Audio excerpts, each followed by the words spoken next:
आज गोकुल में किस उत्सव की तैयारी है? सब गोप गोपियाँ नए नए वस्त्र पहने घूम रहे हैं। और आप ये ध्वज दंड किसके लिए बना रहे हैं? देवराज इंद्र की पूजा करने के लिए ये सारी तैयारियां हो रही हैं। ये इंद्र हमारा क्या करता है बाबा, जिसके लिए आप उनकी पूजा करते हैं? ये बादलों का राजा इंद्र क्रोध में आ गया। ये वृंदावन, ये मरुभूमि होकर जल की एक एक बूंद को तरसेगा। जो ऐसा निर्दयी है उसे भगवान कैसे कहते हैं? भगवान तो उन्हें कहते हैं जो अपने भक्तों की भूल क्षमा करने वाले हो और जो दयालु हो। मेरी मानो तो पूजा ही करनी है तो सच्चे भगवान की करो, जिनकी दृष्टि में पापी या महात्मा सभी एक समान है। सावर्तक, वृंदावन के हीर ग्वालों ने देवे देवेश्वर इंद्र की अवहेलना की है। उन सबको ऐसी शिक्षा दो कि मृत्यु लोक में फिर कोई और ऐसी धृष्टता करने का साहस भी न कर सके। देख, ये सर्पों के राजा कालिया का दह है। यहाँ आने पर कोई प्राणी जीवित नहीं बच सकता। मुझ पर दया न करो नागरानी, अपने पति पर दया करो। उसने हमारी यमुना जी को विषैला कर दिया है। आज मैं उसे यहाँ से निकालने आया हूँ। कौन हो तुम? कृष्ण। कौन कृष्ण? वह कृष्ण जो काल का भी काल है। हमें पहचानो सर्पराज, हम तुम्हें एक अवसर देते हैं। सच्चे हृदय से हमारी शरण में आ जाओ, हम तुम्हें समस्त पापों से मुक्त करके क्षमा कर देंगे।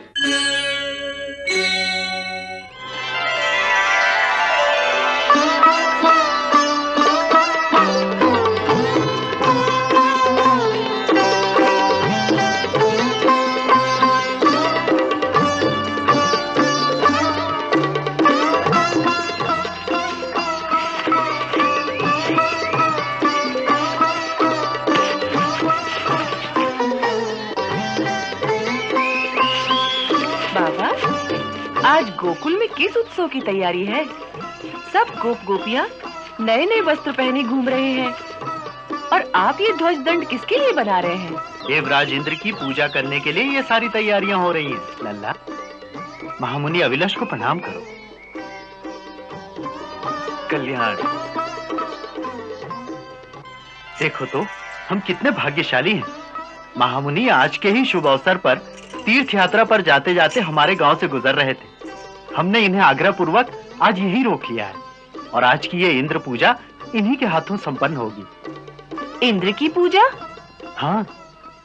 ये इंद्र हमारा क्या करता है बाबा, जिसके लिए आप उनकी पूजा करते हैं? मैंने तो सुना है कि वो एक विलासी देवता है जो केवल राग रंग में गिरा हुआ मौज मजा करता रहता है। नहीं नहीं कान्हा, देवताओं के लिए ऐसा नहीं कहते। देवता नाराज हो जाते हैं। और फिर भगवान इंद्र तो देवताओं के राजा हैं। वो मेघों के भी स्वामी हैं।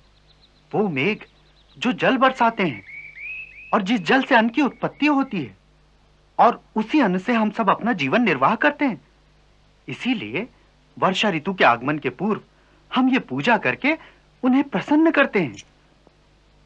और यदि इस प्रकार उनकी पूजा ना की जाए तो अवश्य देवता क्रोधित हो जाएंगे। ये बादलों का राजा इंद्र क्रोध में आ गया तो उसकी आज्ञा से ये सब सुंदर श्यामल बादल आकाश छोड़कर चले जाएंगे। ये वृंदावन, ये मरुभूमि होकर जल की एक एक बूंद को तरसेगा। धान तो छोड़ो, घास का एक तिनका भी नहीं उगेगा। जो ऐसा निर्दयी है उसे भगवान कैसे कहते हैं? भगवान तो उन्हें कहते हैं जो अपने भक्तों की भूल क्षमा करने वाले हो और जो दयालु हो। मुझे तो ये इंद्र भगवान नहीं लगता। उसकी पूजा करो, उनके नाम का यज्ञ करो तो वर्षा करेंगे, ना करो तो बादलों को हटा लेंगे। यह तो किसी व्यापारी के लक्षण है, भगवान के नहीं। मेरी मानो तो पूजा ही करनी है तो सच्चे भगवान की करो, जिनकी दृष्टि में पापी या महात्मा सभी एक समान है। उनकी करुणा के बादल सब पर एक समान बरसते हैं। ये सारी बातें ठीक है लल्ला, परंतु यदि भगवान इंद्र को क्रोध आ गया तो उनके वज्र के एक प्रहार से ही हम सबकी मृत्यु हो सकती है। ये मिथ्या भय है बाबा। याद नहीं, गुरुदेव ने एक बार कहा था कि अपने अपने कर्मों के अनुसार ही हर प्राणी की मृत्यु का समय निश्चित होता है। इसलिए किसी इंद्रविंद्र में ऐसी शक्ति नहीं कि निश्चित समय से पहले वो किसी प्राणी को मार सके। बाबा, अपने कर्म के अनुसार ही जीव को सुख, भोग, जन्म मरण, स्वर्ग अथवा नरक की प्राप्ति होती है। कोई इंद्र, कोई देवता हमारे कर्म फल को बदल नहीं सकता, इसलिए उनसे डरना व्यर्थ है। हे नंद कुमार, हम तुम्हारे तर्क से सहमत हैं। हम तुम्हारी इस बात से भी सहमत हैं कि हर प्राणी को उस परम ब्रह्म परमेश्वर की शरण में जाना चाहिए। परंतु तुम एक बात भूल गए हो। उस परम ब्रह्म सच्चिदानंद परमेश्वर के अतिरिक्त भी हर प्राणी, हर कुल और हर समाज का एक अपना इष्ट देवता होता है। सांसारिक उन्नति और भौतिक कार्यों की सिद्धि के लिए अपने अपने इष्ट देवता की पूजा करने की अनुमति शास्त्र भी देता है। आप ठीक कहते हैं मुनिराज, परंतु इष्ट देव किसे माना जाए, इस प्रश्न का उत्तर दीजिए। इष्ट देवता के बारे में शास्त्र का ऐसा मत है कि जिसके द्वारा मनुष्य के सांसारिक कार्य सिद्ध होते हैं और उसकी जीविका आसानी से चलती है, वही उसका इष्ट देवता होता है। तो बस हम ग्वालों की आजीविका चलाने वाली तो केवल गाय है, इसलिए हमारी इष्ट देवी तो केवल गौ माता ही होनी चाहिए। जैसे ब्राह्मण की जीविका वेद पाठ से चलती है, इसलिए वेद ही उसके इष्ट हैं। इसी प्रकार क्षत्रिय की जीविका देश रक्षण और पृथ्वी पालन से चलती है, इसलिए उसका इष्ट देवता उसका देश है। वैश्य की जीविका उसका व्यापार है, सो उसकी इष्ट देवी लक्ष्मी देवी है।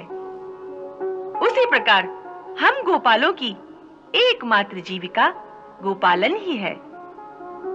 अतः वास्तव में गौ माता ही हमारी इष्ट देवी है और हमारी गायों का भरण पोषण जो अपनी घास, अपने जल अथवा अपने फलों के द्वारा करते हैं, वही गिरिराज गोवर्धन हमारे इष्ट देव हैं। वो हमारी गायों की सदा वृद्धि करते हैं, इसीलिए ही उनका नाम गोवर्धन है। इसलिए आज से अगर हमें इष्ट देव की ही पूजा करनी है, तो हमें इंद्र यज्ञ को छोड़कर गिरि यज्ञ और गौ यज्ञ आरंभ करना चाहिए। आहा, हे नंद कुमार, आज तुमने हमारी आंखों से कितने ही पर्दे हटा दिए। तुम सत्य कहते हो व्रजराज कुमार। हमारे पूज्य गुरुदेव ने भी अपनी अंतिम समाधि से पहले हमें यही रहस्य बताया था। गिरिराज गोवर्धन श्री हरि के वक्ष से प्रकट होने वाले स्वयं शालिग्राम स्वरूप ही हैं। इसीलिए उनकी प्रदक्षिणा करने के विचार से आज हम यहां आए थे। नंदराय जी, आपकी चिरंजीवी ने भी वही रहस्य बताया है। आपका पुत्र अवश्य ही कोई पूर्व जन्म का सिद्ध पुरुष है, अन्यथा इस छोटी सी आयु में इतना शास्त्र ज्ञान होना संभव नहीं। हे तेजस्वी आत्मा, हम तुम्हें प्रणाम करते हैं। आप गुरु आसन पर बैठे हैं, इसलिए हमें आपको प्रणाम करना चाहिए, आपको नहीं। नंदराय जी, अब और विचार नहीं करना चाहिए। गिरिराज गोवर्धन के चरणों में एक सुंदर पूजा स्थान तैयार कराइए। ये पूजा सामग्री और नैवेद्य आदि उसी स्थान पर ले चलिए, वहीं गोवर्धन की पूजा की जाएगी। जो आज्ञा प्रभु। चलो भाई, सब गोवर्धन पर्वत चले, चलो।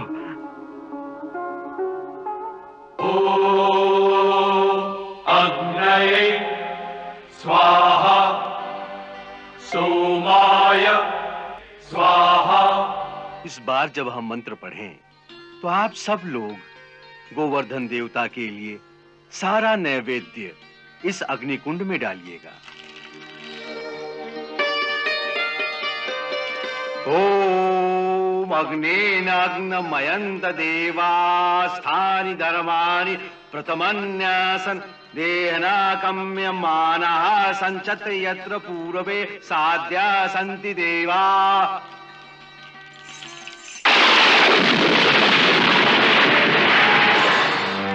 हे वृंदावन निवासियों, हम गोवर्धन पर्वत बोल रहे हैं। डरो नहीं, हम स्वयं गिरिराज गोवर्धन प्रसन्न होकर तुम लोगों को साक्षात दर्शन दे रहे हैं। अरे ललिता, देख कैसा चमत्कार है। कौन सा चमत्कार? तनिक ध्यान से देख, ये गोवर्धन देवता का मुखड़ा अपने कन्हैया जैसा नहीं लगता? लगता तो है, लेकिन इसकी तो 4 भुजाएं हैं। यही तो चमत्कार है। तू तो बावली हो गई है।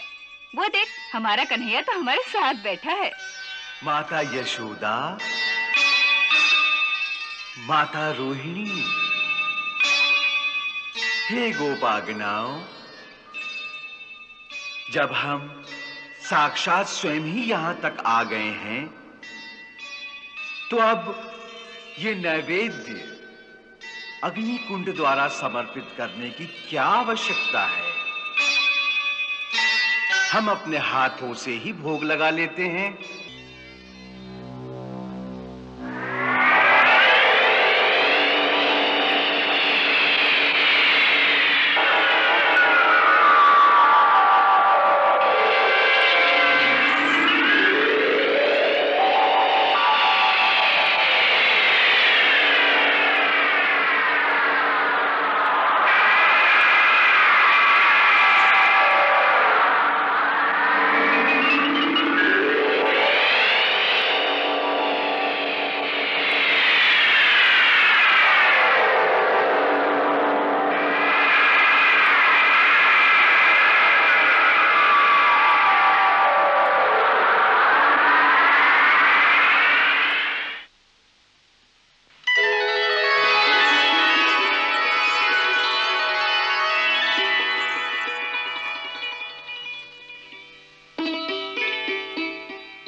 हे मुनिराज, गिरिराज गोवर्धन की सर्वप्रथम पूजा करने का श्रेय आपके भाग्य में था।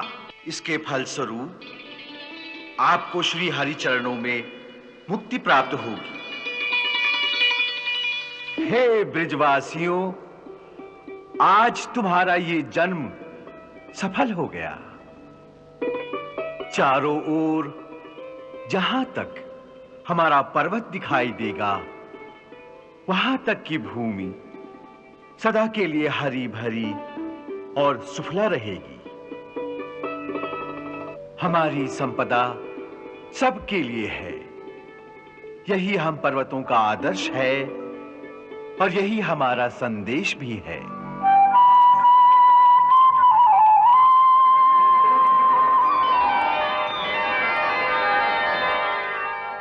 क्षमा करें देवेंद्र, परंतु आप तक एक सूचना पहुंचाना अति आवश्यक था। कैसी सूचना? प्रभु, इस वर्ष से धरती पर आपकी पूजा बंद कर दी गई। नहीं! ऐसी कुबुद्धि उन्हें किसने दी? जी नंद गोप का पुत्र है कृष्ण। उसी के कहने से उन्होंने आपकी पूजा त्याग गाय और गोवर्धन पर्वत की पूजा शुरू की। इसके लिए उन्हें भयानक दंड भुगतना पड़ेगा। तुम प्रलय करने वाले मेघों के नायक संवर्तक मेघ को तत्काल मेरे सामने उपस्थित करो। जो आज्ञा। देवराज इंद्र को सेवक का प्रणाम। सावर्तक, वृंदावन के हीर ग्वालों ने देवे देवेश्वर इंद्र की अवहेलना की है। उन सबको ऐसी शिक्षा दो कि मृत्यु लोक में फिर कोई और ऐसी धृष्टता करने का साहस भी न कर सके। तुम्हारे वो मेघ जो प्रलय के समय भयंकर वर्षा और तूफान के द्वारा सारी पृथ्वी और उसके जीवों का नाश कर देते हैं, आज प्रलय के उन्हीं बादलों को लेकर तुम सारे गोकुल का सर्वनाश कर दो। मैं भी अपने अरावत पर तुम्हारे पीछे तुम्हारी मदद के लिए आता हूँ। जाओ। जो आज्ञा महाराज। गोवर्धन पर्वत में एक महान देवता का वास है, ये बात आज तक किसी ने नहीं बताई। और तो और स्वयं गुरुदेव ने भी ये बात नहीं बताई, परंतु कृष्ण ने जैसे उसे प्रत्यक्ष देख लिया हो।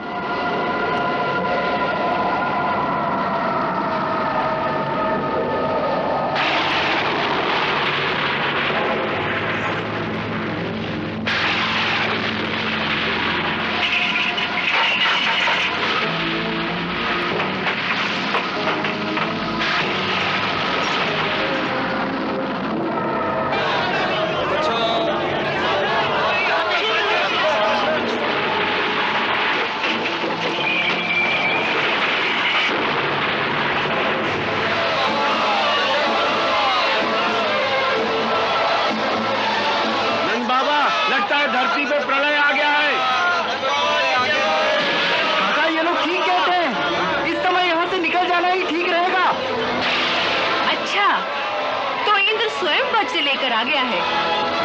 अब तो गोकुल वासियों की रक्षा करनी पड़ेगी।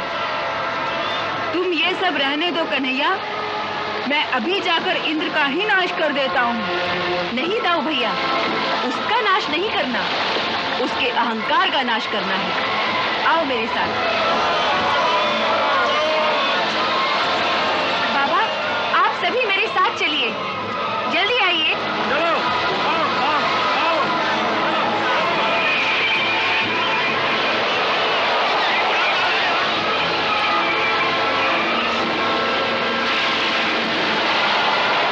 हे गोवर्धन देवता, हमने आपकी पूजा की थी, इसलिए वो अभिमानी इंद्र हम पर कुपित हो गया है।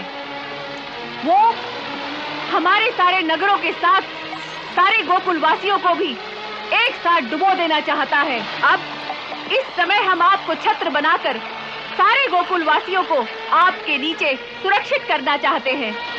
आप हमें अपना सहयोग दें।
अपनी बैलगाड़ी अंदर ले आओ। अरे आजाओ, आजाओ, आजाओ, चलो, ये बच्चे लोगों को संभालो, इधर किनारे से। हाँ, तुम लोग इस तरफ निकलो, आजाओ, चलो, चलो, चलो, जल्दी अंदर आओ, चलो, चलो,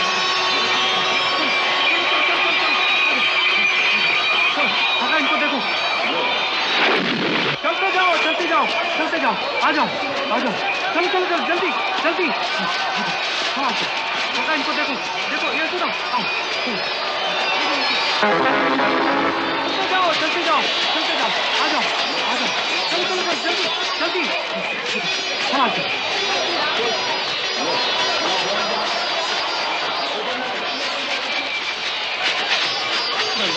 बचाव हो गया।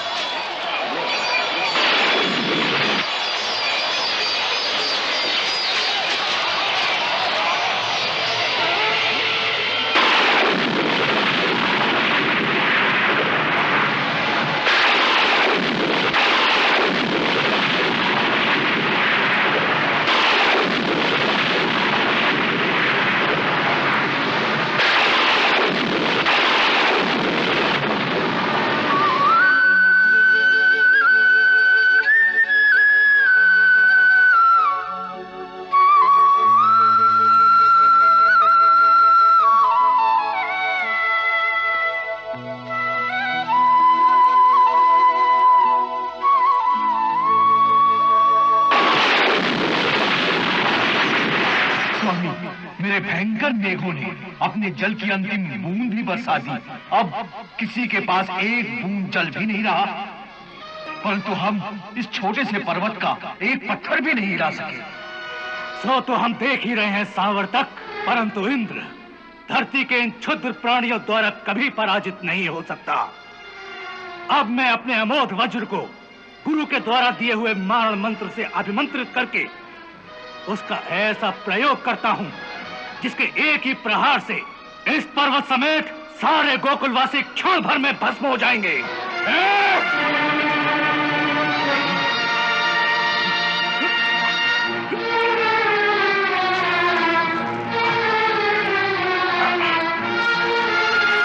ओम ह्रीं क्लीं चामुंडाय नमः।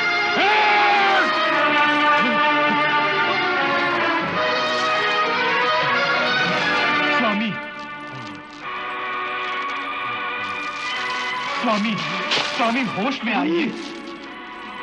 हे देवराज इंद्र, आज तुम्हारा सामना उससे है जो परम शक्तिशाली है। उसके सामने तुम्हारा वज्र भी कुछ नहीं करेगा। हे गुरुदेव, ऐसी परिस्थिति में अब हमें क्या करना चाहिए? यही बताने में तुम्हारे पास आया हूं कि ऐसी अवस्था में जहां शक्ति काम नहीं आती, वहां केवल भक्ति ही काम आती है। सो इस समय तुम भगवान श्री हरि से युद्ध करने की बजाय उनकी शरण में जाओ। वही तुम्हारी हार को जीत बना सकते हैं। हे गुरुदेव, मैंने भूल के कारण जो बहुत बड़ा अपराध किया है, क्या इसके बाद भी वो मुझ पर प्रसन्न होंगे? अवश्य। आज मैं तुम्हें भगवान को प्रसन्न करने वाला एक गोपनीय स्तोत्र प्रदान करता हूं। जब भी तुम अपनी शक्ति से निराश होगे और तुम्हें अपना अंत दिखाई देने लगे, ऐसे संकट के समय अपना अहंकार छोड़कर प्रभु के श्री चरणों में अपने आप को समर्पित करके इस मंत्र से प्रभु की स्तुति करोगे तो प्रभु प्रसन्न होकर तत्काल तुम्हारा संकट हर लेंगे। अब मेरे साथ उस गुप्त मंत्र का पाठ करो। अक्षरम परमम ब्रह्मा ज्योतिरूपम सनातनम। अक्षरम परमं ब्रह्म ज्योति रूपम सनातनम। अक्षरम परमं ब्रह्म ज्योति रूपम सनातनम। अक्षरम परमं ब्रह्म ज्योति रूपम सनातनम। बाबा, अब संकट टल गया है। देखो, सारे बादल छट गए हैं। कैसी सुंदर धूप निकल आई है। अब आप सब लोगों को लेकर इस गुफा से बाहर निकल जाइए। अब सब लोग निश्चिंत होकर अपने अपने घर जा सकते हैं। चिंता की कोई बात नहीं। हाँ, ये ठीक है। अब हम सब लोग वापस अपने गोकुल जाएंगे।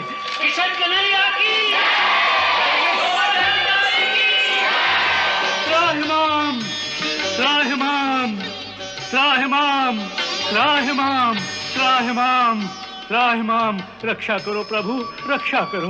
मेरी ये भूल क्षमा की योग्य तो नहीं है प्रभु, परंतु शास्त्र आपको अकारण दयालु बताते हैं। इसलिए हे दया के सागर, मुझे किंचन को अपना दास समझकर क्षमा कीजिए। तुम्हें इंद्र पद पर इसलिए स्थापित किया गया है कि तुम समस्त प्रजा का कल्याण करो। इंद्र लोकपाल होता है। उसका कर्तव्य है कि वो ठीक समय पर वर्षा करके इस धरती को उपजाऊ बनाए, जिसमें अन्न, घास और वृक्षों की वृद्धि हो। परंतु तुमने उसे अपना कर्तव्य न समझकर उसे अपना अधिकार समझ लिया है, ताकि तुम जहां चाहो वहां वर्षा होगी, जहां ना चाहोगे वहां सूखा अकाल पड़ेगा। अपने अहंकार में तुम ये भूल गए कि हमारी ये आज्ञा है, ब्रह्मा जितने भी प्राणियों को जन्म दे, पृथ्वी पर उतने प्राणियों के खाने पीने और जीवन निर्वाह का प्रबंध उससे पहले कर दिया जाए। ये उन प्राणियों का अधिकार है। परंतु तुम जैसे स्वार्थी लोग प्रकृति के उस विधान में हस्तक्षेप करके वो संपदा जो धरती से समस्त प्राणियों के लिए पैदा होती है, उस पर अपना अधिकार समझकर प्रजा से उनकी कीमत मांगने लगते हो। ये ऐसा अपराध है जिसके लिए तुम क्षमा के योग्य नहीं हो। हे पतित पावन परमेश्वर, आपका कथन सर्वतः सत्य है। मैं शक्ति और पद के नशे में अपना कर्तव्य, अपना धर्म ही भूल गया था। परंतु जिस प्रकार एक पिता अपने पुत्र की योग्यता और अयोग्यता को न देखकर उसकी हर भूल को क्षमा कर देता है, उसी तरह हे प्रभु, आप अपने स्नेह से मुझे क्षमा कीजिए, क्योंकि आप ही मेरे गुरु, माता, पिता, भाई सब हैं। हे दीनदयाल, हे शरणागत वत्सल, इस पर दया कीजिए। इसे एक अज्ञानी बालक समझकर क्षमा कर दीजिए। सुरभि माता। हे कामधेनु माता, आपको प्रणाम है। दासी को माता कहते हो। ये आपकी भक्त वत्सलता है। फिर भी यदि माता का स्थान दिया है तो माता का कहना मानकर महेंद्र को क्षमा कर दो। इनको आपकी माया ने ही भ्रमित किया है। जो आज्ञा। हे देवराज, सुरभि माता की कृपा से आप अपराध मुक्त हो गए हैं। आप धन्य हैं प्रभु, आप धन्य हैं। तुम्हारा कल्याण हो। तनिक ठहरिए सुरपति। आज आपने इंद्रकोप से हम गैयों की रक्षा की, इसीलिए आपको रक्षक के रूप में पाकर आज हम सब गैयें सनाथ हो गईं।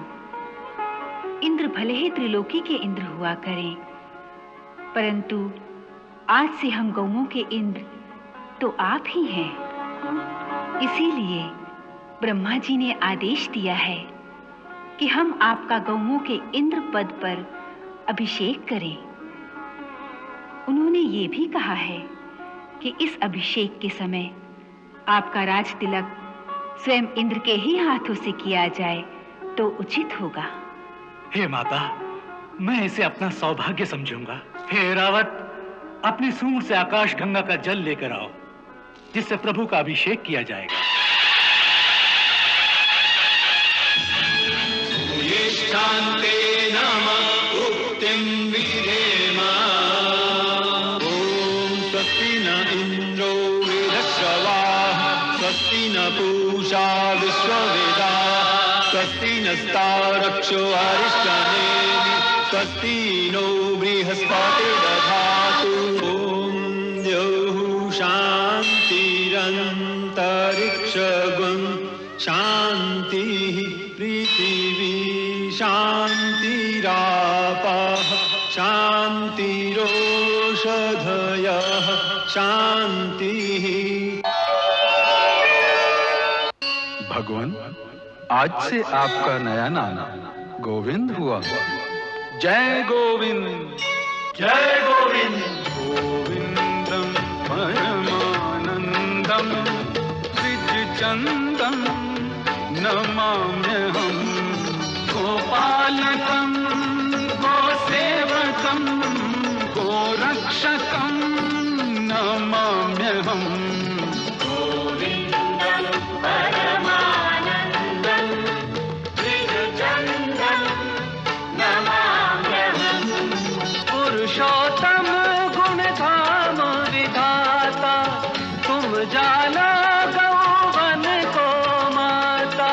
करुणाकरं लीलाधरं लक्ष्मीपरं नमाम्यहम्। गोविंदं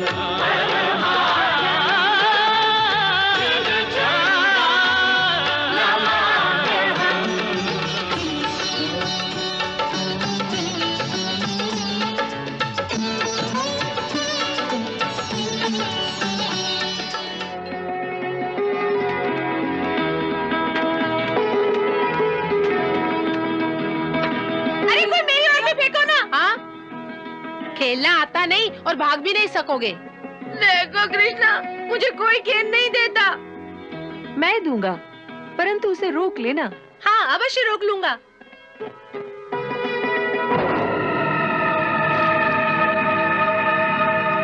मैं कहता था ना कि मनसूखा को मत दो, ये नहीं रोक सकता। और वहाँ से गेंद लाएगा कौन? भेजो मनसूखा को। नहीं नहीं, मनसूखा को क्यों? वो बेचारा डूब जाएगा। तो फिर तू ही लेके आ। हाँ, तू ही लेकर आ। तूने फेंकी थी, तू ही लेके आ। अच्छी बात है, मैं लेकर आता हूँ।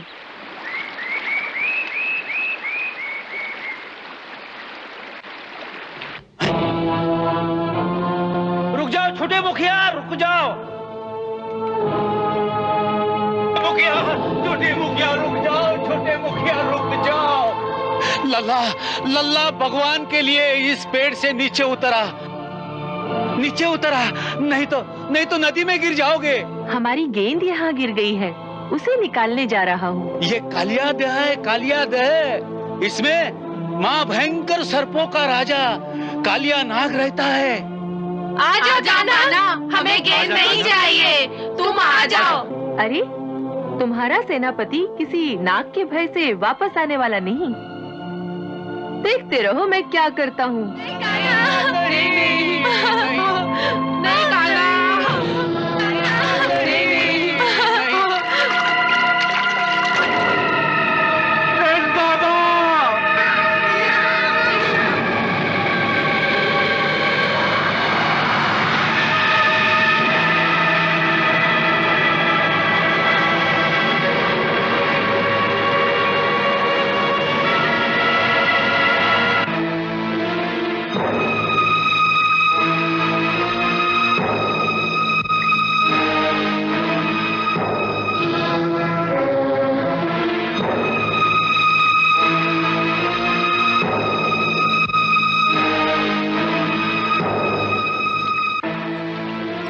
अरे मूर्ख बालक, तू यहाँ किधर चला आया? मेरी गेंद यहाँ गिर गई है, उसे लेने आया हूँ। हाँ? गेंद? कैसी गेंद? इतनी छोटी सी खेलने की गेंद। अरे इतनी छोटी सी गेंद तो क्या, यहाँ हाथी भी गिर जाए तो नागराज के विष से भस्म हो जाता है। जाने तू अभी तक कैसे बच गया? जा वापस चला जा। खाली हाथ लौट जाऊंगा तो मेरे मित्र मुझ पर क्रोध करेंगे। मित्रों के क्रोध से तो तू बच जाएगा, परंतु नागराज के क्रोध से तुझे कौन बचाएगा पगले? तुम। मैं? हाँ, तुम ही तो अपने पति के क्रोध से मुझे बचा लोगी ना मैया।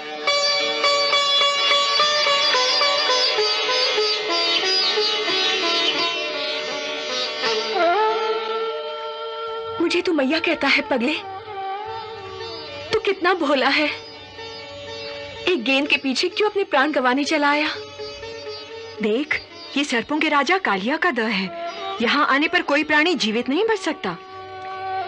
तेरा भाग्य अच्छा है, नागराज सो रहे हैं, तू जल्दी यहाँ से भाग जा। यहाँ तक आ गया हूँ तो नागराज से मिले बिना कैसे चला जाऊं? बालक क्यों अपनी जान के पीछे पड़ा है?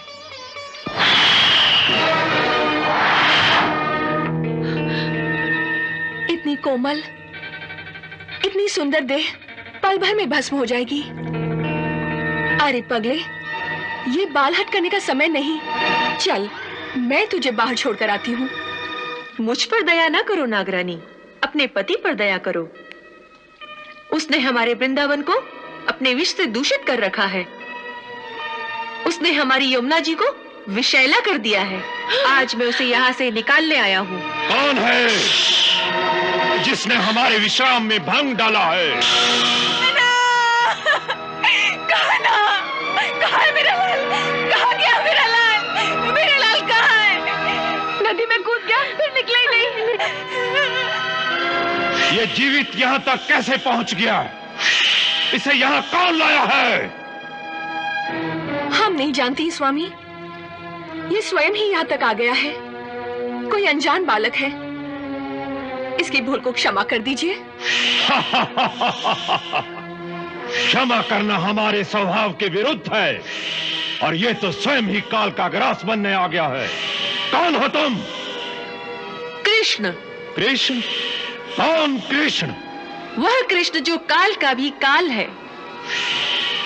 वह कृष्ण जो तुम जैसे दुष्टों का विनाश करने के लिए धरती पर अवतीर्ण हुआ है। हमें पहचानो सर्पराज, इससे पहले कि तुम्हारी ही दुष्कर्मों की अग्नि तुम्हें ही भस्म कर दे। हम तुम्हें एक अवसर देते हैं कि तुम अपने अहंकार को त्याग कर सच्चे हृदय से हमारी शरण में आ जाओ। हम तुम्हें समस्त पापों से मुक्त करके क्षमा कर देंगे। हमें दया की भीख मांगने को कह रहे हो, जब के समय तुम्हारे प्राण हमारी दया पर निर्भर हैं। उदंड बालक, जब किसी प्राणी के सर पर काल मंडराता है तो उसकी बुद्धि भ्रष्ट कर देता है। देखो मृत्यु कैसे आती है।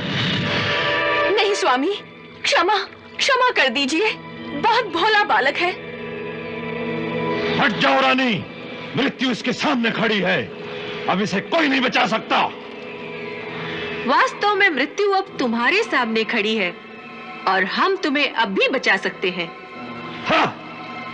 मूर्ख सर्प, तुम्हारी पत्नी सचमुच पतिव्रता है।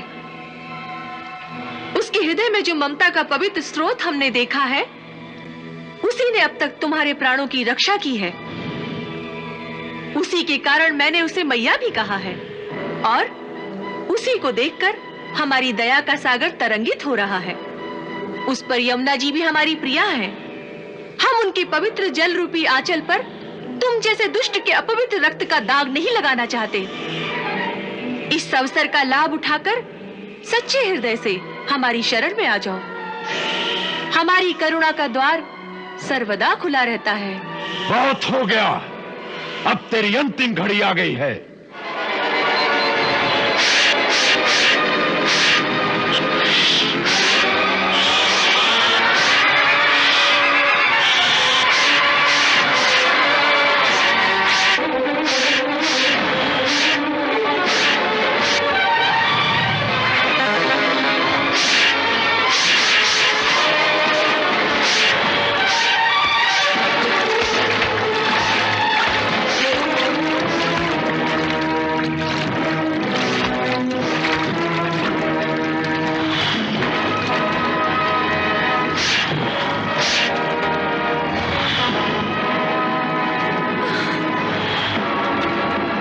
कालिया, उठ उठ, युद्ध कर। नहीं, नहीं उठा जाता। आंखों के आगे अंधकार छा रहा है। क्षमा, क्षमा हे नाथ, हमारे पति पर दया कर दीजिए। मैया कहा है तो मैया को विधवा मत करो। स्वामी, प्रभु की शरण में जाइए। ऋषि मुनि देवता कई जन्मों की तपस्या के बाद भी जिन चरणों के दर्शन नहीं कर पाते, वे ही चरण आपके शीश पर हैं। इन्हें नमस्कार कीजिए। त्राहिमाम, त्राहिमाम। हे देवता, मैं तुम्हारी शरण में आया हूं। मेरी रक्षा करो, रक्षा करो, रक्षा करो।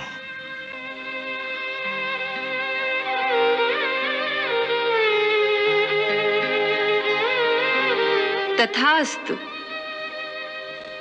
जाओ सर्पराज, मैं तुम्हें जीवन दान देता हूं, परंतु एक शर्त पर कि तुम यह स्थान छोड़कर यमुना जी के रास्ते समुद्र के मध्य में स्थित रमणक द्वीप पर चले जाओ, जो महान सर्पों के रहने का एक स्थान है। परंतु स्वामी, वहां मुझे आपका वाहन गरुड़ जीता नहीं छोड़ेगा। भगवान, पहले मैं उसी रमणीक द्वीप पर अपनी प्रजा के साथ रहता था। तब एक बार जब गरुड़ जी मेरे प्राण लेने मुझ पर झपटे, तो उनके भय से मैं अपनी पत्नियों सहित यमुना के रास्ते इस कुंड में आकर छुप गया। आप तो जानते हैं कि सौरभ मुनि के श्राप के कारण गरुड़ जी इस यमुना के कुंड में नहीं आ सकते। इसलिए अपने प्राणों को बचाने के लिए मैं यहाँ आकर छुप गया हूँ। नहीं नागराज, अब गरुड़ तुम्हें कुछ नहीं करेंगे। अब तुम्हारे फनों पर हमारी चरण धूलि देखकर गरुड़ तुम्हें मारने की जगह इस चरण धूलि को नमस्कार करेंगे। जाओ मैया, अब रमणक द्वीप पर अपने पति के साथ निर्भय होकर विहार करो। उठो कालिया, अब हमें बाहर लेकर चलो।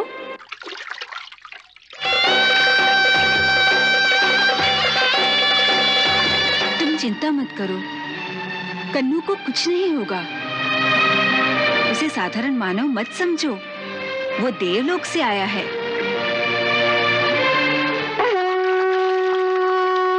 अरे वो देखो, कन्नू आ गया।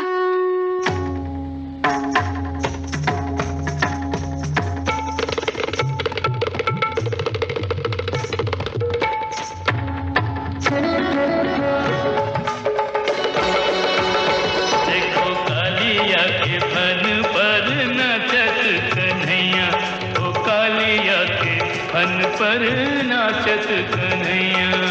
नाचत कन्हैया, जगत को नचैया। जगत को नचैया, सारी सृष्टि को रचैया। देखो कालिया के फन पर नाचत कन्हैया। तातैया, तातैया, तातैया, तातैया।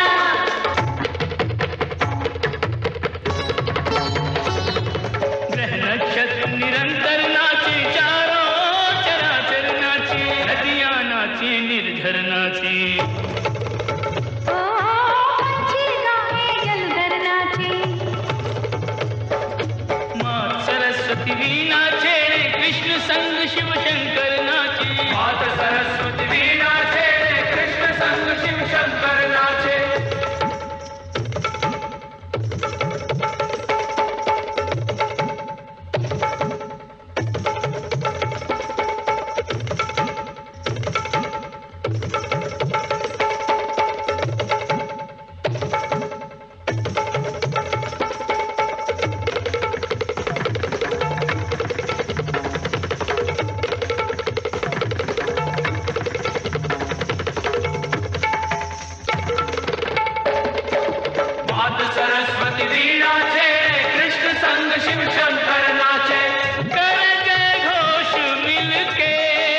यहाँ से चले जाओ नागराज, तुम्हारा मंगल हो।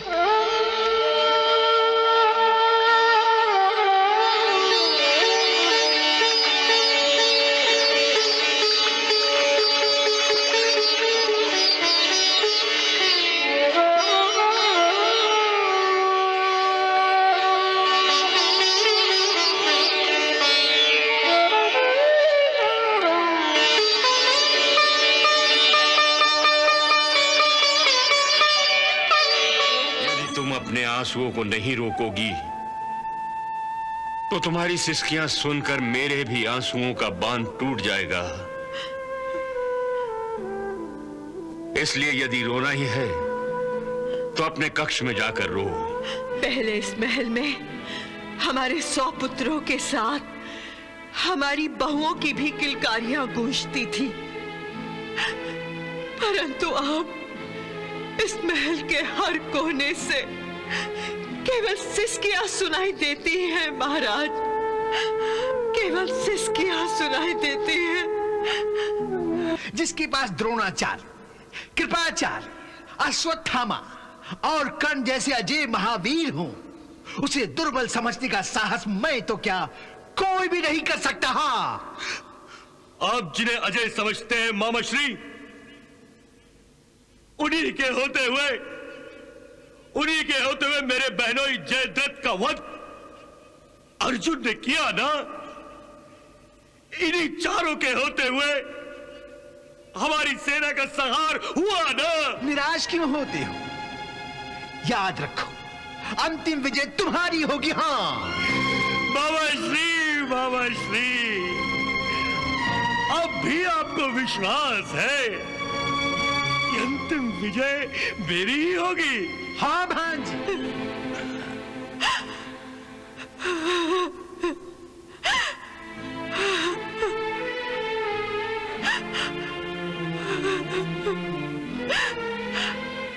गांधारी,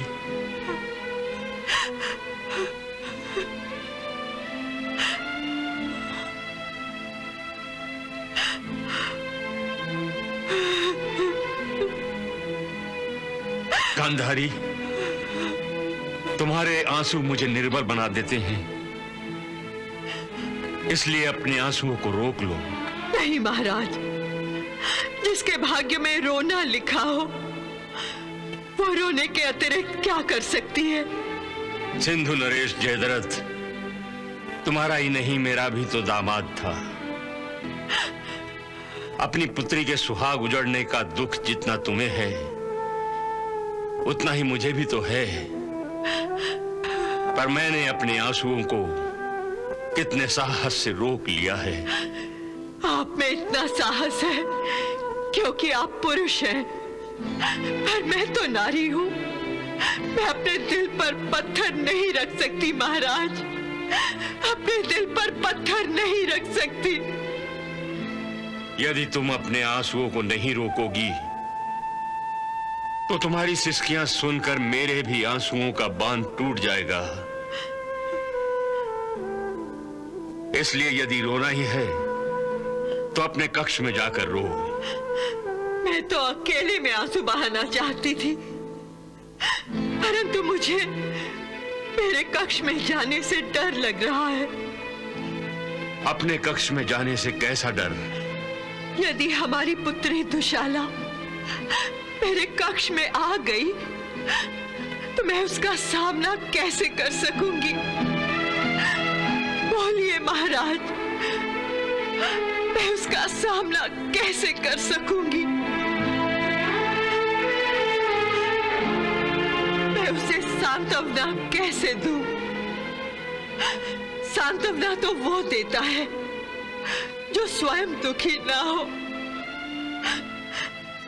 ना ही किसी बहू से मिलने का साहस है मुझ में। महाराज, केवल हमारे जमाई जयद्रथ का ही वध नहीं हुआ है, अब तक न जाने हमारे कितने पुत्रों का वध हो चुका होगा। गांधारी, हम बड़ी आसानी से अपने पुत्रों की आहुति दे रहे हैं। पहले इस महल में हमारे 100 पुत्रों के साथ हमारी बहुओं की भी किलकारियां गूंजती थी, परंतु अब इस महल के हर कोने से केवल सिसकियां सुनाई देती हैं महाराज, केवल सिसकियां सुनाई देती हैं। भाग्य की मारी बेटी या किसी बहू से सामना होने की आशंका के मारे मैं तो अब अपनी ही आहट से भयभीत होने लगी हूँ महाराज, अपनी ही आहट से भयभीत होने लगी हूँ। इसलिए कृपया आप मुझे अपने कक्ष में रहने की अनुमति दीजिए महाराज। दुशाला के आंसू पोंछने की शक्ति अब मेरे हाथों में नहीं रही है महाराज, अब मेरे हाथों में नहीं रही है।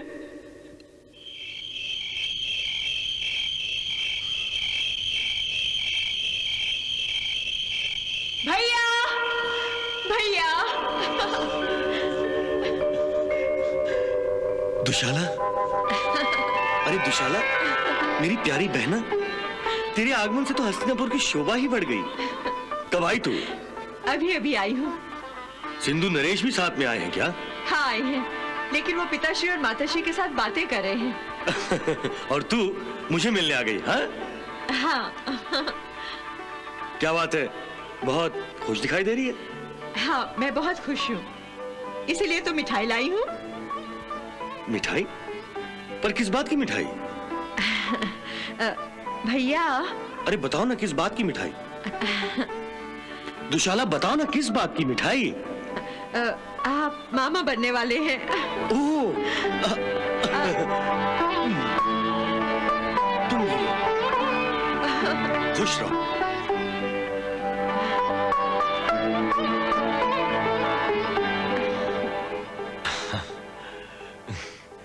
मेरी प्यारी दुशाला, तू सदा सुखी रहे।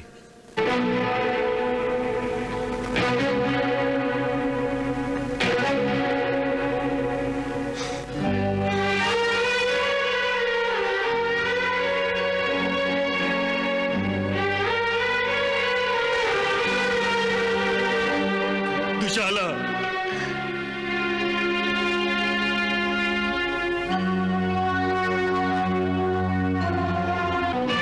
दुशाला, क्षमा कर दो मुझे, क्षमा कर दो।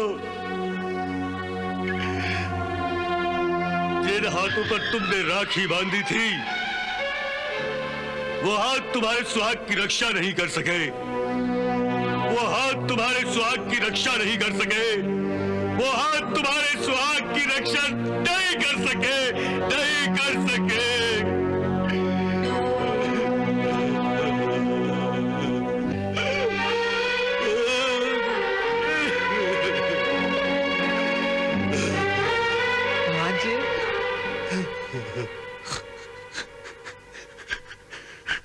तुम्हारी आंखों में आंसू? भांजे, आंसू तो निर्बलता की निशानी होते हैं, और तुम तो बलवान हो। किसने कहा आपसे कि मैं बलवान हूं? भांजे, किसने कहा? भांजे, बाबा श्री, मैं बलवान नहीं हूं, नहीं हूं।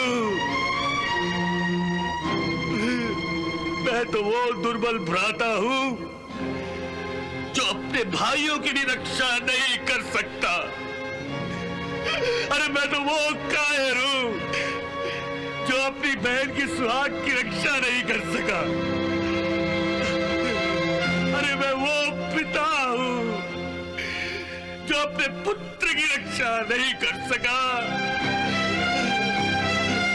और फिर भी आप मुझे बलवान कहते हैं।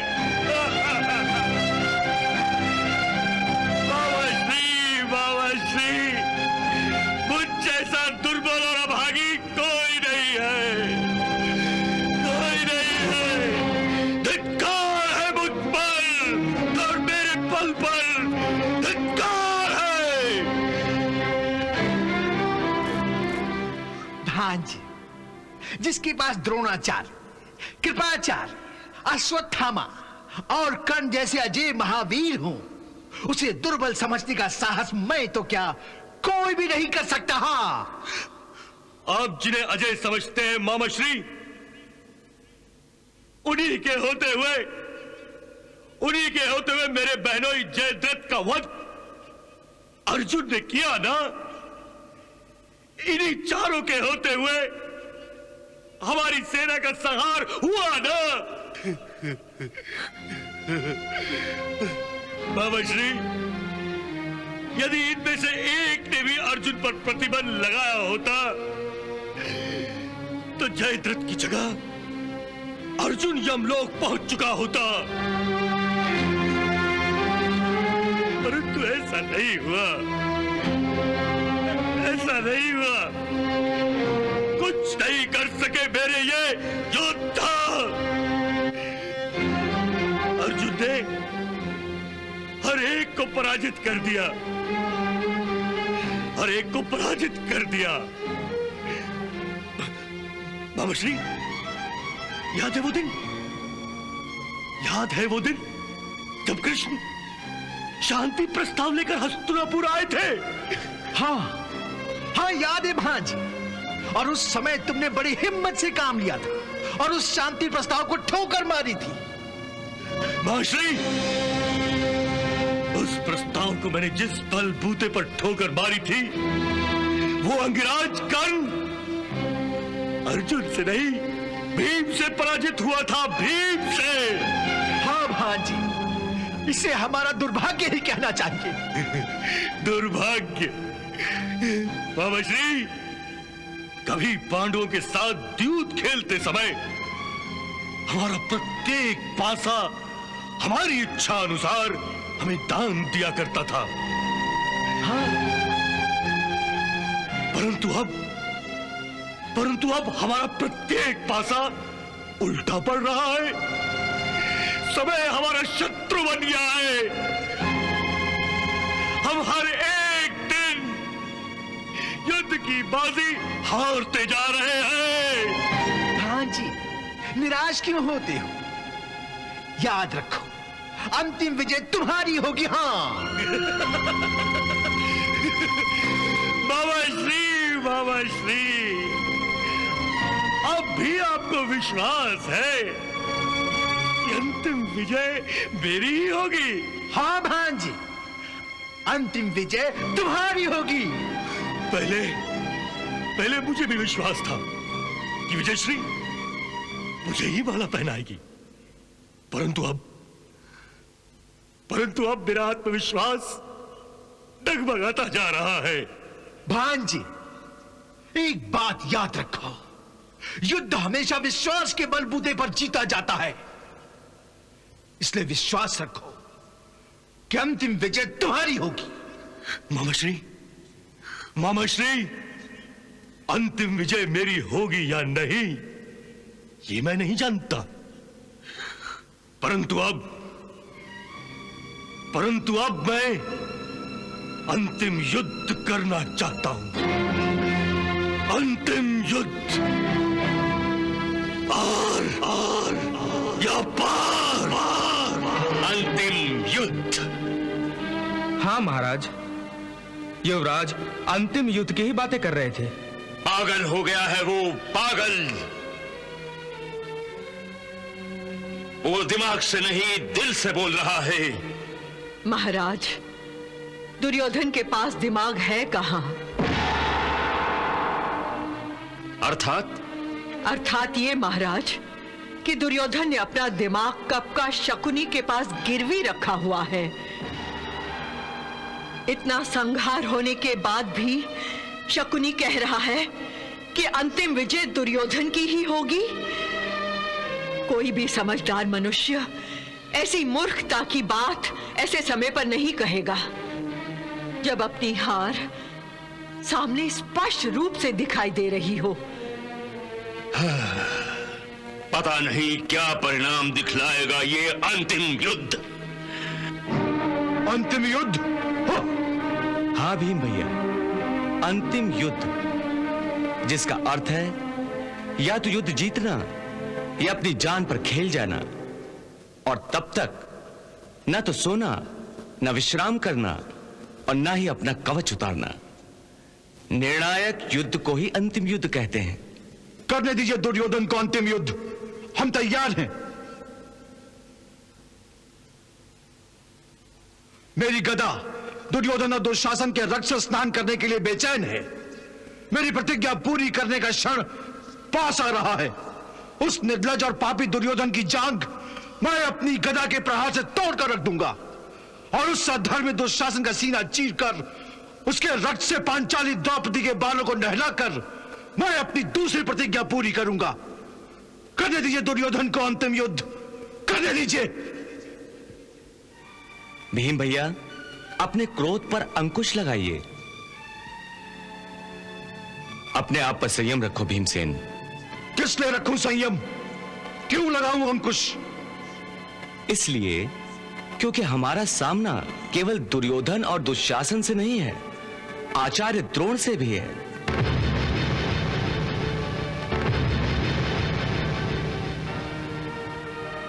और केवल आज की विजय से यह मान लेना कि हम ये युद्ध जीत गए हैं, यह हमारी बहुत बड़ी भूल होगी।